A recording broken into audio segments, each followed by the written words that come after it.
back to Resilience. I'm John Biggs. Today on the show, we have Neil Buchanan. He's over at Lodestar, which, according to the website, defends the ultimate high ground. You're creating AI fighter pilots for space, which sounds pretty amazing. So, welcome, Neil. Tell me about what you guys are working on. Yeah, thanks for having me, John. So we're building just that. We're building the first space-based fighter pilot brain to be able to go on board a satellite to do autonomous protect and defend missions for ultra high value assets in space. Think communication satellites, positioning satellites, everything we need right now that's keeping our societies up and running. What we're doing that's the magic of this is actually building the kind of like Maverick from Top Gun and putting that brain on board. It's the ability to perceive a threat, it's the ability to estimate what it's going to do next, and then to be able to actually do something about that, actually do an effect. For us, we want this to run on satellites that we're calling bodyguard satellites. So initially, one-to-one marking of a high-value asset, eventually, with enough instances, enough deployments, being able to unlock an almost hive mind of different assets at different orbits, being able to communicate together to protect and defend these super high value bits of national infrastructure. So that's wild. So the idea is that the satellites are going to, I don't know, have kinetic weapons, lasers, something like that, or do they actually move around? What's the plan? So originally, the key thing we want to do is basically just put a Ring doorbell camera in space. Okay. Right now, like the first line of this is just being able to do recognition, being able to attribute if someone's trying to do some saber rattling or mess with your satellite up in orbit.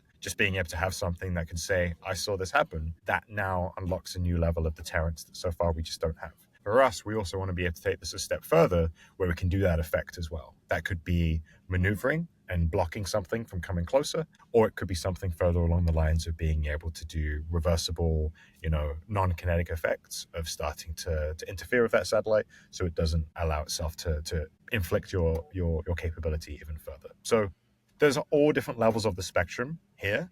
Right now, we're really focused on being able to prevent these actions from happening in the first place. And how far along are you with the project? So we have our first satellite going up to orbit at the beginning of next year. So this has been internally researched, developed, and funded project, basically. This is our first payload up in orbit, so it's getting our space wings for the first time. But the key part of what we're doing is actually gathering data on how things look like in an orbital environment. I think day one of this problem, when we were trying to go after it, you really learn that satellites were typically built to be up in orbit, never to see each other, hundreds of thousands of kilometers away from each other, and sit there for 25 years or so completely unbothered. What we're seeing as the future, and what the saber rattling over the last 5 to 10 years has shown, is that it's that contested domain. It will be a domain of warfare in its own right, and you need the ability for these satellites to be able to see a threat for the first time, something they've never seen before, and be able to do something about that, even if their operator on the ground is incapacitated, or there's been a cyber attack against the command and control terminal, or someone's blown up someone's ground station antenna, for it to be able to have that final last line of defense of seeing what it is, figuring out what its vulnerabilities are, and then being able to protect and defend the thing it's been tasked to defend. Is there any concern that once these guys start blocking things willy-nilly, do you get like a Kessler kind of syndrome situation where it's just like constant? I mean, that's the whole point we're trying to avoid in the first place. I think that on my side, what I've grown up studying and researching has all been around like the space debris side. I researched how we could do space armor against hypervelocity debris impacts. That for me was kind of the first instance into space resilience. Then I started to see that there were much more active threats going on up there. I do think that to prevent that Kessler syndrome kind of scenario from happening, it's about preventing these collisions from happening in the first place. Right now, we're putting more and more stuff up there. There's the higher likelihood that collisions can happen just from the proximity of things getting closer to each other. But if you can have that kind of more responsible safeguarding, that protecting, that prevents these things from getting close in the first place, you prevent them from creating that action that turns a bit of useful satellite into a piece of debris.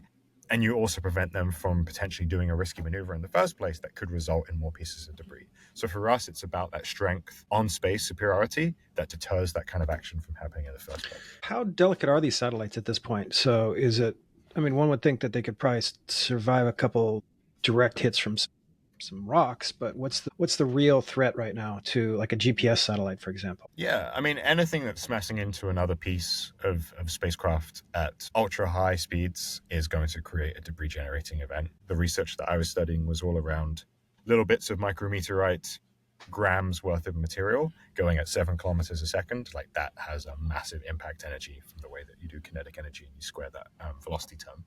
So for us, it's more around what are the reversible effects that people are doing that kind of leave it in that gray zone where people might not normally know, did my satellite break or did someone get close to it and they're now starting to interfere with it. That's more in the realm of jamming and being able to switch on and switch off things that cause the operator to start to have a little bit of doubt as to what's going up in space. It's that gray zone. It's the undersea cable combat of the actual space domain where attributability, deniability, that all enters a really tricky zone. So the goal isn't to have like, I don't know, a little R2D2 up there who's like running the laser cannons. It's basically just like, as you say, a ring camera that's going to say, well, somebody is interfering with this specific satellite that we need for purpose X, and you can start the argument or the litigation on the ground as opposed to having to letting it be sort of like a battle up there, right? I think fundamentally, as a company, we're going to develop what we need to be able to protect and defend these interests up in space. Right now, I think we're day 1, day 2 of this problem. I like to make the analogy that we're in the part of aerial warfare where you had people in biplanes and they were wearing leather goggles and they were dropping bombs out the side of the biplane by hand. I think we're at the very beginning of this. Where this goes, no one knows exactly. I think similar to what we've seen on the ground in Ukraine, that's become a war of one-day ideas where suddenly there's a countermeasure and a countermeasure and a countermeasure. Like we're going to see this rapid adoption as this space becomes more contested, that people are going to create new different measures to be able to counter them, and that's going to change. The cool thing for us is to actually be able to create a product that doesn't just solve the problem today, but will solve the problem 25, 30 years from now. And that's the key part of like taking this much more software-centric approach. It's that fighter pilot brain where if Maverick from Top Gun was flying a recon mission versus trying to do a whole different type of mission that maybe has more effects involved in it, that brain is relevant to both. We need to be able to evolve our capability as the problem evolves, and being able to take in the latest sensors, fly on the latest hardware, be able to do the latest effects that are needed. At the core of that is a model that can perceive, estimate, and make a decision on what to do or what. What does the funding market look like for a company like this? I mean, I would argue like even 5 years ago, if you went into SF or maybe London and pitched this idea, people would say you're crazy. But at this point, it feels like it's fairly normal, a fairly obvious idea. But how is funding going? Funding for us, I think, is like we're seeing the winds really change here in Europe that show the market is there. I think for me, the public funding is always there in small enough quantities in Europe, bigger quantities over in the US. I think that'll improve on both sides of the pond going forwards. The question for me is more around like, where is that confidence that the market is there, that the private money can also go in as well. And I think what we've seen in Europe is that substantial interest now in European defense on the ground. I think we're also seeing that move towards the space domain as well. Like Germany putting 35 billion towards this by the end of 2030. That suddenly makes this a viable domain for venture capital to get involved in. That's a big enough TAM for a lot of different VCs. For us, what we've seen is that Europe's a little bit further behind in terms of having enough stuff up there in the first place to go and protect, let alone having the money to go and like put the bodyguards in there. We're getting there. We're not there right yet today.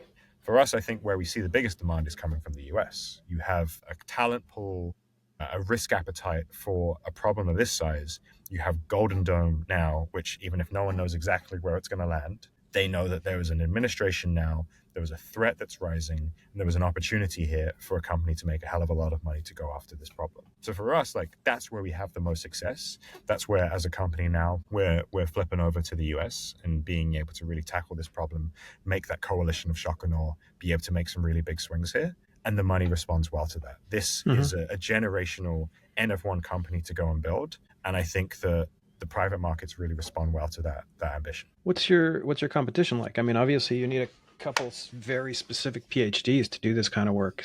Do you have a fairly big moat there? I think for us, like the real hill we want to live on here is around the way that our model interprets the data it sees. I think a mistake that people sometimes make, which is understandable given what I've said before around how these satellites never saw each other, they had to be super far away, is that the value is in collecting that data. I think in the early days, to some extent, that is true. For us, that's what our first satellite is doing at the beginning of next year. It's that data collection, that kind of space-based targeting capability that we're doing for the first time. I think you can, point to companies like SpaceX who have thousands of Starlink satellites in low Earth orbit with cameras on, that's really good data collection in itself. For me, that moat in the future is going to be not just gathering that data and improving the models, but how that model interprets what it sees, being able to do the reconstruction of the asset at a distance, being able to do the classification of what you see there. That's something, when you add the space-based warfare tactics that people are really like enforcing and putting out there for the first time, that combination is something that I think is super unique to what we're doing. And it allows us actually to play with a lot of the other big companies in this domain. You have some of the neoprimes, you have some really great scale-ups now who are inventing brilliant battle space management software, incredible hardware. We can plug into their ecosystem, not reinvent the wheel on either end of that, and just provide like a really intelligent step change capability on board that. And I think the response we're getting from the customer on both sides of the Atlantic is that fits in really well. It's not a 5 to 10 year long R&D development timeline. It's something that can fly today, be useful today, but can also adapt as the problem changes going forwards. What other problems need to be solved in space right now? I think space hardware is in that interesting point now where people are starting to commoditize it, but we still do need like baseline platforms that can work reliably, that have the propulsion capability to really fit into this more like agile future space domain. Things used to just go to one place, stay there. Maybe they'd be bought or sold between different companies up in geostationary orbit, and they'd have to move around. But on the most part, space was a pretty static, satellites were pretty static as things go. What we're seeing now is that push towards dynamic space operations, where people want to be able to do sustained maneuver, be able to spend fuel again and again, go from place to place, and not have to regret that each time. I think that's something that we're starting to see, new types of propulsion, or at least like step changes in capability in how far satellite, how much you can press, the pedal to the metal. The other side of it as well is being able to look at things like refueling, being able to refuel satellites, being able to show that you're able to make these maneuvers because, there's a fuel tank waiting there that's going to be able to top you up. It's the whole argument of, throwing the plane away or throwing the rocket array. Now we can be able to reuse these things as well in space. So I think that's heading in a really good direction. And what we're most excited about personally, actually, is around the like advent of like compute in space. Like for us, it used to be that the best brain, the best eyes, the best dexterity and decision making was attached to an astronaut. Now it's going to be something running a GPU up in an orbit that typically was pretty bad for space-based compute systems to be in, adequately shielded, adequate redundancies to be able to unlock a step-changing capability that these things couldn't have done before. That for me, I think, is like the third pillar of the timing. The threat, the money going into this, and then this like, now you can do operations where a human wouldn't be able to keep up with this anymore. I think that's the biggest opportunity going forwards. When do you expect we see the first threat of this type? How many years until your hypothesis is proven? Threat in what context? Just, I don't know, somebody sends something up that's specifically designed to jam GPS. Yeah, we saw that about 5 to 10 years ago. So this isn't a future hypothetical thing, and I think that's the part that most of the public doesn't necessarily understand. Like space warfare, different to air, sea, or land, is kind of in that abstract, much more intelligence community inclined domain. What we saw a couple of weeks ago, in the UK at least, is the head of Space Command, Major General Tedman, talking about Russia routinely, weekly, flying by in close proximity to high-value British satellites up in geostationary orbit and jamming them. They are stalking them, they're jamming them. This is the stuff that's talked about publicly. I think for us, what we've seen across different nations in the space domain over the past 5 to 10 years is those examples of saber rattling happening regularly, all preparing for what they very clearly see as like the next domain of warfare. Like air, sea, land, space is kind of depended on by all of those, but space is becoming its own domain in its own right as well. And in the West, at least, we've kind of treated the discussion about space, defense, and warfare as a taboo. We couldn't even say them in the same sentence. It was only until the Strategic Defense Review that came out earlier this year in the UK that we started to seriously be able to talk publicly around the interest in protecting and defending space-based assets. That for me is like a major shift we're going through right now. It's important for founders such as myself to be able to get that awareness out there because 99% of the public doesn't have any understanding of how important space is to the way they tap in and out of the metro, the way that they call their loved ones, the way that they get paid at the end of the month. And I think that's a fundamental missing piece of knowledge that I think shows by people thinking that this is a future problem. It's already been happening. The first action of the Ukraine war was a cyber attack against a commercial satellite constellation. We have already had the first space war. It's the next one now that we're worried about and trying to prevent happening. I don't want to ask this question because it's so silly, but I mean, at what point do we have a manned, I don't know, air and space fighter jet that can go up there and do that protection as you described it? Yeah, I mean, you're the smart guy here, so you got to tell me. You got to tell me how close are we to Star Wars? I don't think that's true. Where we see ourselves right now is, I think, a unique domain here where it doesn't make sense for humans to be in the loop the same way it does with others. We are talking about a scenario here where keeping a human alive is already difficult enough. Like, look at how much astronauts cost on the International Space Station. It's like $130,000 an hour. Being able to pay that for someone to pilot something that's limited by human capabilities won't make sense. It's like we're skipping that human on board step and going straight towards the autonomy, the at-scale distribution, the hive mind approach that we're now seeing become mainstream air, sea, land, and going straight for that in the space domain. So in a way, I think we're kind of jumping ahead here of what other domains have had to learn. Interesting, yeah. Well, like, I guess it's the equivalent of like the quote-unquote third world jumping to mobile, right? They didn't have landlines per se for all the same period of time that the West and America did, and then all of a sudden everybody had mobile phones, and that was kind of like, why do that? Why go through that step? All right. So when do we get to hear that the Lodestar has knocked some satellites out of orbit just for messing around with some of our GPS stuff? I don't think that'll be something we'll be able to say publicly ever, but I think hopefully we'll be able to announce some really good news in the beginning of next year, where we've got our first payload in orbit working well.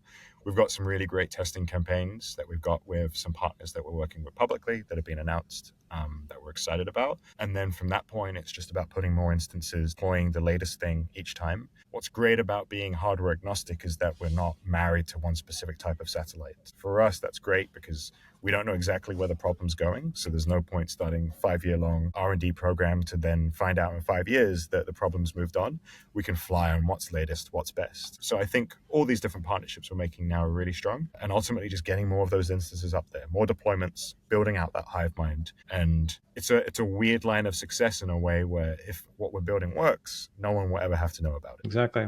Interesting. Well, I'm glad somebody's thinking about this. It sounds like a horrible problem. All right. Well, thank you, Neil. This has been really enlightening. Thanks, John. Appreciate it. Thank you for watching. We're Resilience. We'll see you next episode.